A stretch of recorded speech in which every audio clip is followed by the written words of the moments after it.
Welcome to Not Milk Never Milk. Subscribe if you're lactose intolerant. In this video, I will explain how to play eFootball with a new account. First, you'll need to understand that creating a truly new account often means starting from scratch on a different platform or device, or by clearing game data. This ensures all your previous progress, players, and coins are completely reset, giving you a fresh start. It's the only way to experience the initial tutorials and beginner bonuses again, which can be a fun challenge for experienced players or a clean slate for new ones.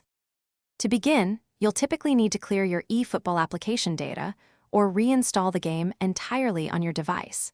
This action effectively wipes your local progress, allowing the game to treat you as a new user upon launch. Once you open the game, follow the on-screen prompts to create a new Konami ID or link an existing one that hasn't been used for eFootball before. This step is crucial for saving your new account's progress securely. After setting up your account, the game will guide you through a brief tutorial, teaching you the fundamental controls and game modes. Pay attention, as these early matches are important for understanding the flow of play. Next, you'll get to choose your first base team. Pick one that aligns with your preferred playstyle or simply one you like. Don't forget to claim all your initial login bonuses and free player packs to kickstart your squad. To make the most of your new eFootball account, prioritize completing daily and weekly objectives.